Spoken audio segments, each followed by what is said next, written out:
నమస్కారం మిత్రులారా, మీరంతా ఎలా ఉన్నారు?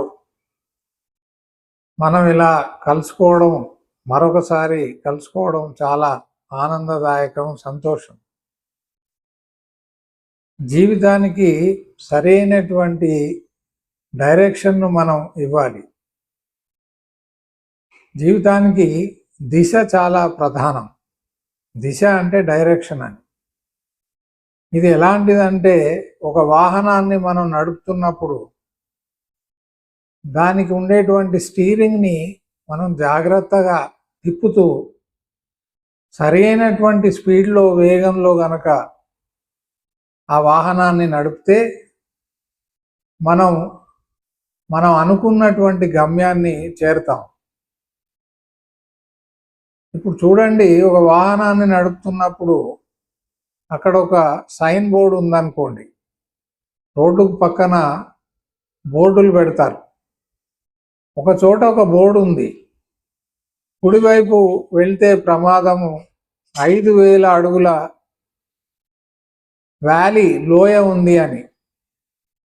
ఏమరపాటున అంటే అజాగ్రత్తతో, శ్రద్ధ ఎక్కడో ఉండడం వల్ల ఆ వెహికల్ యొక్క స్టీరింగ్ని మనం కుడివైపు తిప్పామనుకోండి, ఏమరపాటున ఏమవుతుంది? 5,000 అడుగుల లోతుకి మనం పడిపోతాం. ఆ వాహనంలో ఉన్న వాళ్ళందరూ కూడా చనిపోవడమో, లేకపోతే చాలా తీవ్రమైనటువంటి, కోలుకోలేనటువంటి గాయాలతో బయటపడడమో జరుగుతుంది. అలాగే జీవితంలో మనం సరైనటువంటి మార్గాన్ని, సరైనటువంటి దిశను అనుసరించకపోతే, సరైనటువంటి దిశలో మనం ప్రయాణం చేయకపోతే, ఈ జీవితం అనేటువంటి వాహనం కూడా అనేక యాక్సిడెంట్లకి గురి అవ్వడం ఖాయం అన్నమాట. తిరిగి మళ్ళీ మన జీవితాన్ని సరి చేసుకోవడానికి, ఆ గాయాలను మాన్పుకోవడానికి, ఆ దెబ్బలను మాన్పుకోవడానికి నెలలు, సంవత్సరాలు పట్టవచ్చు. కాబట్టి proper direction in life is very important. ఇది ఎక్కడి నుంచి వస్తుంది? ఇది పెద్దల నుండి, లేదా మత గ్రంథాల నుండి, రిలీజియస్ టెక్స్ట్ బుక్స్ ఏవైతే ఉన్నాయో వాటి నుంచి మనకు సరైనటువంటి మార్గదర్శకాలు లభిస్తాయన్నమాట. ఇప్పుడు ప్రపంచంలో కోటాను కోట్ల మంది వాళ్ళకు నచ్చినటువంటి మతాన్ని పాటిస్తున్నారు, సంతోషం. కొన్ని మతాలకు ఒక పుస్తకం ఉంటే, కొన్ని మతాలకు అనేక పుస్తకాలు ఉన్నాయి. నేను గ్రంథము అనే బదులు పుస్తకం అంటున్నాను. ఈ మత గ్రంథాలు, పుస్తకాల్లో ఏముంది? జీవితం ఎలా గడపాలి, జీవితానికి సార్థకత ఏమిటి, జీవితం యొక్క ఉద్దేశం ఏమిటి, జీవితంలో బాధలను రాకుండా ఏ విధంగా మనం నివారించుకోవచ్చు, అడ్డుకోవచ్చు, జీవితంలో శాంతిని, సౌఖ్యాన్ని ఎలా పొందాలి,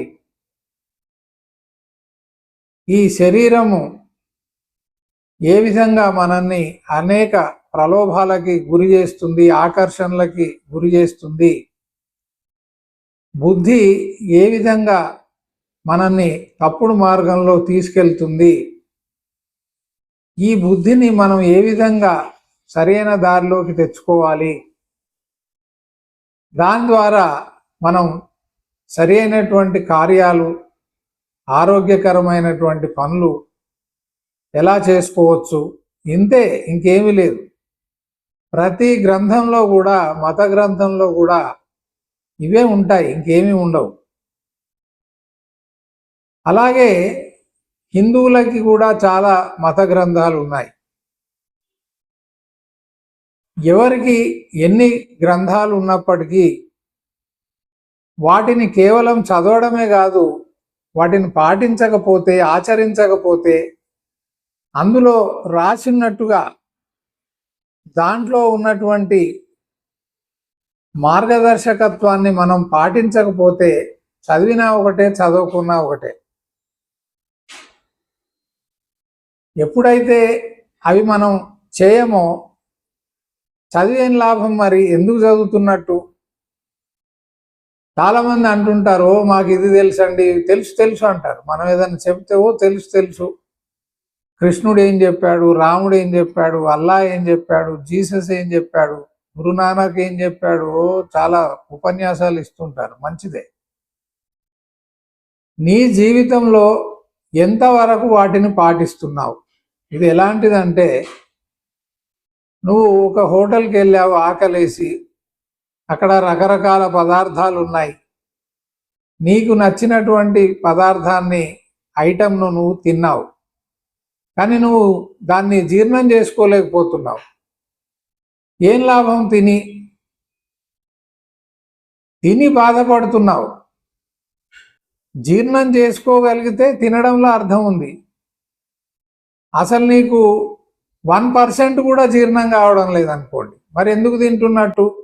మళ్ళీ డాక్టర్ గారి దగ్గరికి పరిగెత్తి వెళ్ళిపోతావు. అలాగే ఒక మతంలో జన్మించడం గొప్ప కాదు.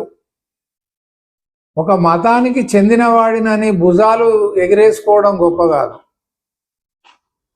ఆ మతంలో ఉన్నటువంటి విషయాలను నీవు జీవితంలో ఎంత పాటిస్తున్నావు, ఎంత ఆచరిస్తున్నావు అనేటువంటిది చాలా చాలా ప్రధానం. అన్ని వింటారు, వాళ్ళకి నచ్చింది చేస్తారు. మనుషుల యొక్క స్వభావం ఇది. సబ్కా సున్నా అప్నా కర్నా. అలాంటప్పుడు నువ్వు ఏం నేర్చుకున్నట్టు? కేవలం జ్ఞాపకశక్తి ద్వారా అందులో ఉండేటువంటి విషయాలను ఇతరులకు చెప్తే సరిపోతుందా? ఆ పుస్తకాలలో ఉన్నటువంటి శ్లోకాలు కానివ్వండి, వాక్యాలు కానివ్వండి, అవి ఇతరులకు చెప్పి నాకు కూడా తెలుసు అని వాళ్ళ నుంచి ఒక కితాబు సేభాషణ అనిపించుకుంటే సరిపోతుందా? ఈరోజు మనం భగవద్గీతలో ఉన్నటువంటి ముఖ్యమైనటువంటి అంశాలను, మీరు చాలామంది భగవద్గీత గురించి చెప్తే వినుంటారు, నేను కూడా విన్నాను. అయితే దాంట్లో చాలా మౌలికమైనటువంటి విషయాలను వాళ్ళు మర్చిపోతున్నట్టుగా నాకు తోచింది. నేనేం సంస్కృతం పండితుడినేం కాదు.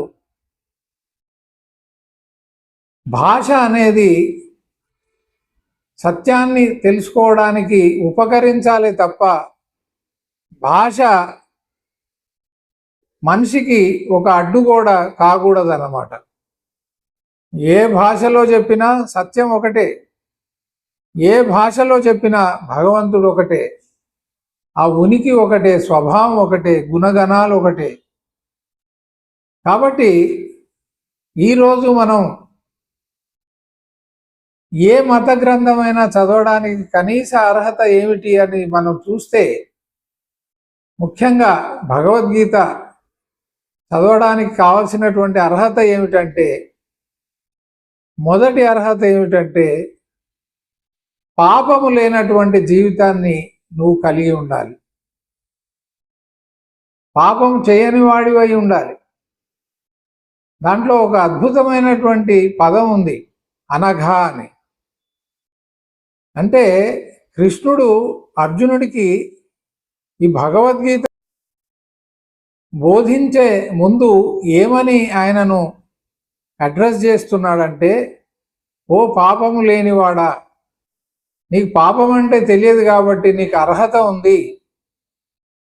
నీవు స్వచ్ఛమైనటువంటి మనస్సును కలిగి ఉన్నావు కాబట్టి, నీ బుద్ధి నిర్మలంగా ఉంది కాబట్టి, నువ్వు ఏ రోజు ఎవరికి ఎలాంటి హాని కీడు చేయలేదు కాబట్టి, పవిత్రమైనటువంటి జీవిత విధానాన్ని కలిగి ఉన్నావు కాబట్టి, అనగా ఏ పాపము తెలియనటువంటి ఓ అర్జున, నీకు నేను ఈ బోధ చేస్తున్నాను, జీవితాన్ని ఎలా గడపాలో నేను నీకు చెబుతున్నాను.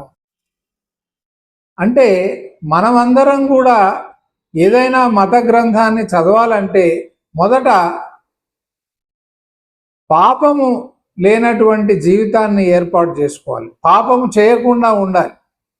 సరే, గతంలో ఏమైనా తప్పులు చేస్తే వాటిని సరిదిద్దుకొని తిరిగి వాటిని చేయకుండా పవిత్రమైనటువంటి జీవితాన్ని మనం ఆచరిస్తుంటే అప్పుడు ఆ మత గ్రంథాలు మనకు సరిగ్గా అర్థమవుతాయి. The taste of the pudding is in eating అన్నారు. అంటే నువ్వు ఏదైతే పదార్థాన్ని చూసి సంతోషపడుతున్నావు, దాని కలర్ చూసి అబ్బా ఎంత చక్కగా కనబడుతుందని, అది నోట్లో పెట్టుకుంటే కదా తెలిసేది దాని రుచి ఏమిటో అని. కొన్ని చూడడానికి బాగుంటాయి కానీ తినడానికి బాగుండవు.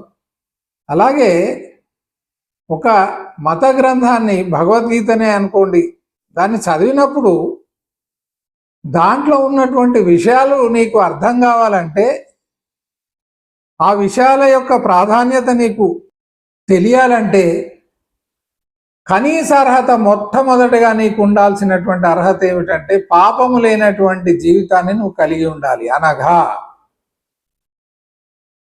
భగవద్గీతను అర్థం చేసుకోవడానికి ప్రతి మనిషికి కావాల్సినటువంటి రెండవ అర్హత ఏమిటంటే ఆ వ్యక్తి జీవితంలో వైరాగ్యం ఉండాలి, అంటే విషాదం ఉండాలి. విషాదం అంటే ఏమిటి? జీవితంలో ఎప్పుడైతే ఎదురు దెబ్బలు తింటామో, గట్టి దెబ్బలు తింటామో, అప్పుడు ప్రతి మనిషి నిరాశకు గురవుతాడు, ఒక నిస్పృహకి గురవుతాడు. గురైనప్పుడు జీవితం అంటే ఇంతేనా, ఇది కేవలం ఒక పేక మేడ లాంటిదేనా, ఎన్నో ఆశలతో నేను నిర్మాణం చేసుకున్నటువంటి జీవితం పేక మేడలాగా కూలిపోతుంటే అది చూసి మనసు చెదిరి బుద్ధి అనేది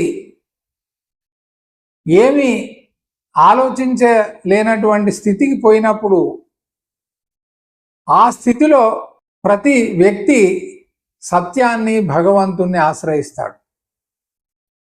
సంతోషంగా ఉన్నప్పుడు, మనం అనుకున్నట్టు పనులు జరుగుతున్నప్పుడు, జీవితంలో కావాల్సినటువంటి సుఖాన్ని, శారీరక సుఖాలను పొందుతున్నప్పుడు ఎవరికి భగవంతుడు కానీ సత్యం కానీ గుర్తురాదు, ఆ ప్రశ్నలే రావు.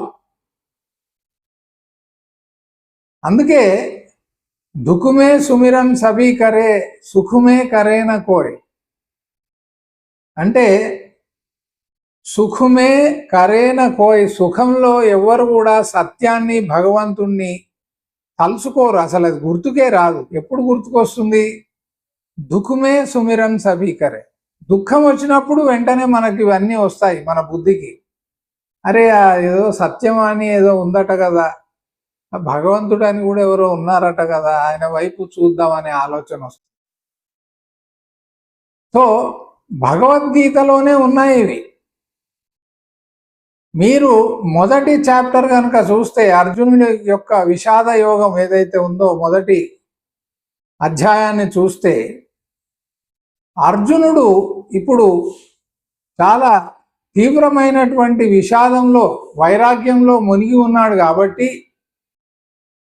ఎదురుగా ఉన్నటువంటి తన తండ్రులను, తాతలను, గురువులను చూసి వీరందరిని నేను చంపాలా, ఇంత ఘోరమైనటువంటి పాపానికి నేను ఒడిగట్టాలా అని అనుకున్నాడు. కాబట్టి నాకు ఈ రాజ్యం వద్దు, ఈ యుద్ధాలు వద్దు, ఏమొద్దు, నేను ఎక్కడో సన్యాసం తీసుకొని వెళ్ళిపోతాననేటువంటి మానసిక పరిస్థితికి వచ్చాడు. కాబట్టి అక్కడ ఆయనకు అర్హత ఏర్పడింది.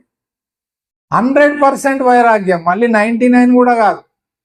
ఎందుకంటే చాలా వైరాగ్యాలు ఉన్నాయి. శ్మశాన వైరాగ్యం, ప్రసవ వైరాగ్యం, ఇవన్నీ ఉన్నాయి జీవితంలో.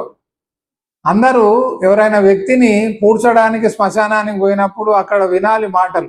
ఏముందండి 4 రోజుల అంగడి, ప్రపంచం అంటే 4 రోజుల అంగడికి ఏం తీసుకొచ్చాం, ఏం తీసుకుపోతాం అంటాడు. మళ్ళీ 2 నిమిషాలు అవుతుందో లేదో షేర్ల ధరలు పెరిగాయంట కదా, ఇప్పుడు అమ్ముకుంటే మంచి లాభాలు వస్తాయంట కదా అంటాడు. లేకపోతే ఆ రియల్ ఎస్టేట్ పరిస్థితి ఏమిటి, మీ పిల్లలకు పెళ్ళి అయిందా, అమెరికాలో ఉద్యోగాలు వచ్చాయి, ఇవన్నీ మాటలు వస్తాయి.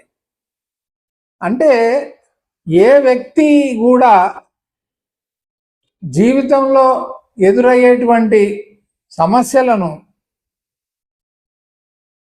ఆకలింపజేసుకొని వాటిని అర్థం చేసుకొని జీవితం సుఖ దుఃఖాల యొక్క సంగమం, సుఖము దుఃఖముల యొక్క కలయిక ద్వారా జీవితం ఏర్పడింది. కాబట్టి సుఖానికి దుఃఖానికి అతీతంగా ఏదైనా ఉందా, దాన్ని ఎలా ఆశ్రయించాలి అనేటువంటి ఆలోచన వస్తే అప్పుడు ఆ మత గ్రంథం అనేది పనిచేస్తుంది, దారి చూపెడుతుంది.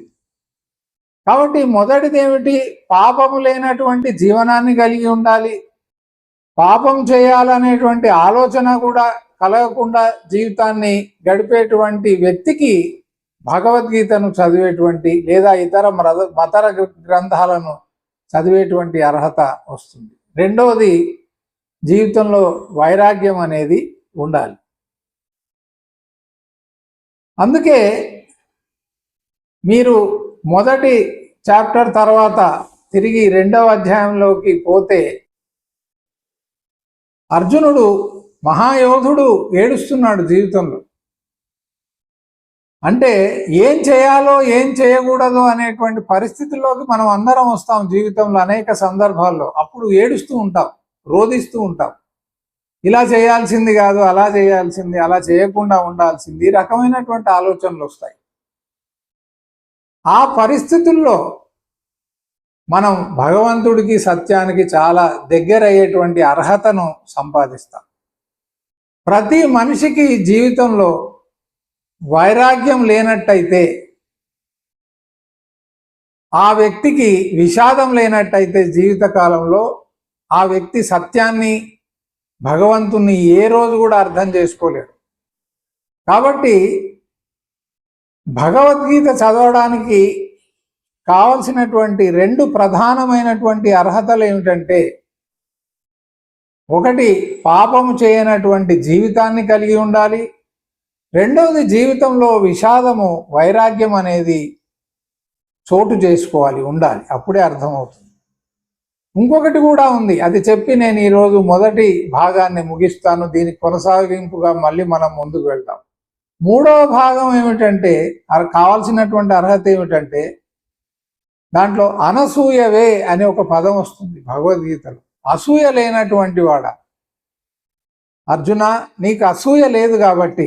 అర్జునుడు ఎవరు? మీరు మీరు మీరు నేను, మనం అందరం కూడా. అసూయ లేనటువంటి వ్యక్తులకి భగవద్గీతను కానీ ఇతర మత గ్రంథాలను కానీ చదివేటువంటి అర్హత వస్తుంది. ప్రధానంగా భగవద్గీత చదివి అర్థం చేసుకోవాలంటే దాంట్లో కృష్ణ భగవానుడు సూచించినటువంటి ఆయన పెట్టినటువంటి 3 షరతులు అనండి, లేదా నియమాలు అనండి, అర్హతలు అనండి ఏమిటంటే, ఒకటి పాపము లేని జీవితం కలిగి ఉండాలి, జీవితంలో వైరాగ్యం ఉండాలి, విషాదం ఉండాలి, మూడవది అసూయ లేనటువంటి మనస్తత్వం కలిగి ఉండాలి. ఈ 3 ఉంటే మనకు భగవద్గీత చక్కగా అర్థమవుతుంది, ఆచరణలోకి వస్తుంది, జీవితంలోకి వస్తుంది, అది వచ్చేస్తుంది. అంతే, మీరు ప్రయత్నం చేయాల్సినటువంటి పని లేదు. అప్రయత్నంగా, స్పాంటేనియస్గా ఇది మీ జీవితంలోకి వస్తుంది. దీనికి కొనసాగింపుగా మళ్ళీ మనం మాట్లాడుకుందాం. మీ యొక్క అభిప్రాయాలు కామెంట్స్ రూపంలో చెప్పండి. మీ మిత్రులకి దీన్ని షేర్ చేసుకోండి. మన ఉద్దేశం ఒకటే, వ్యాప్తి చెందడం, సత్యాన్ని వ్యాప్తి చెందించడమే మన ప్రధాన లక్ష్యం. ఈ ముసలాయన లక్ష్యం అదొకటే, ఇంకేమీ లేదు. నమస్కారం.